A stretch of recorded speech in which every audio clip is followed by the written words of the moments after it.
This project has started as a side quest for a bigger one, making a custom switch cluster for my motorcycle.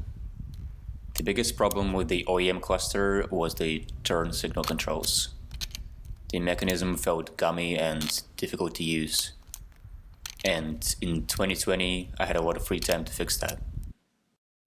After I've built the form prototype to understand which switches I wanted and where, I've built the first functional prototype with these high quality, clicky, momentary switches with LEDs in them. Since these were momentary, the state, indicating that the turn signal was on, was done with the LEDs. After building it, I've realized two things. First, even these clicky switches didn't feel that clicky once the gloves were on. And second, representing the state of the turn signal visually is fine, but physically would be even better. So, physical state. I could have used standard off-the-shelf latching switches, but I would have no way of preventing both of them being on at the same time.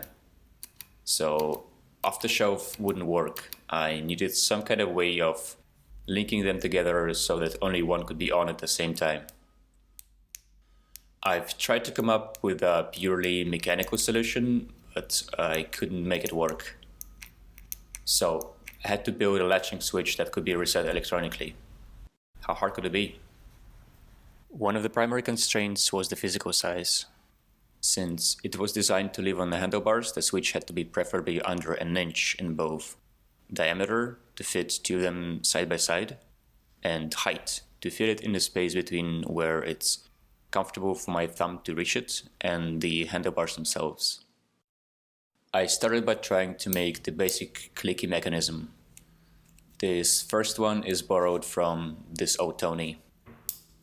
It didn't quite work, and although I could have made it work eventually, I've switched to this design that is more representative of what is used in the industry. But the basic design of it stayed the same throughout all the versions. A cam follower made from a piece of bent music wire is attached to a slider. It follows the cam profile, stopping at the set point when pressed, and returning to the reset point when pressed again. I've spent a lot of time trying to make a cam profile that kept the cam follower going in circle just through its basic 2D design. No moving parts or ramps. It kind of worked, but it wasn't very reliable, and there was no real feeling of clickiness. I have accepted that there had to be some kind of a feature to enforce the cam follower's direction of travel.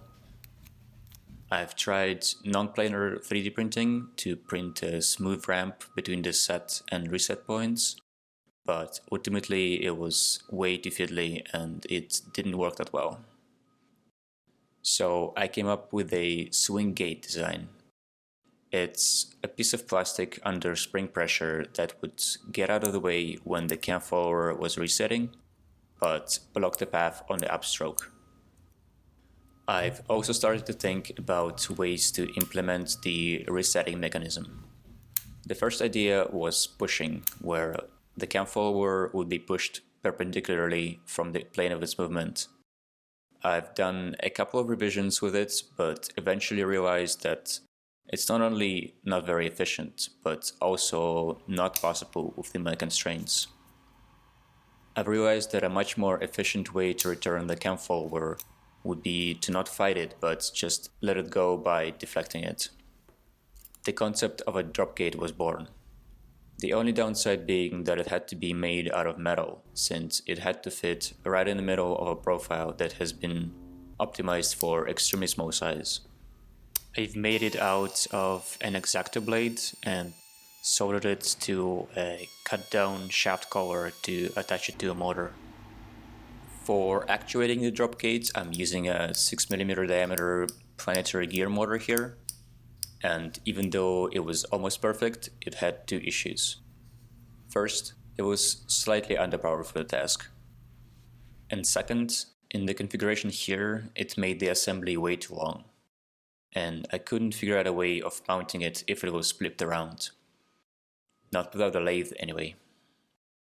I've considered the 8mm planetary gear motor to solve the power issue, but while significantly thinner than the 12mm motor, it was just as long. The 12mm motor was much wider, but it didn't actually influence the overall width of the assembly, as the cam profile was the widest part. And I could use the body as the bearing surface, so the width was actually an advantage. From this point on, I had the basic functionality down, and although every part of it has changed many times, it's basically the same design as the final version. For the slider, I've started with a fully 3D printed part, but eventually switched to a hybrid design with a plain bearing that was cut down to add a rotation restricting shim that had to be sanded down to a perfect thickness. To add preload to the cam follower, I've started with this coiled up spring design, but switched to this flat one to save space, as the spring was on the outermost edge of the assembly and it was driving the overall width. One last feature I had to add was one of the most fundamental properties of a switch: switching. I had to have some kind of a way of detecting when it was pressed. And although I could have done something simple and robust, like adding a momentary button to the end of the travel, in the name of miniaturization, I went the simple and finicky way instead. Or elegant, your call. Here's how it works. The cam follower and the drop gate are two contacts of a switch. The circuit is open unless the cam follower is in a set point, where it is resting on a drop gate. Connecting to the drop gate was easy, since there is direct electrical path between it and the motor's frame. But reliably contacting the cam follower without adding width was harder.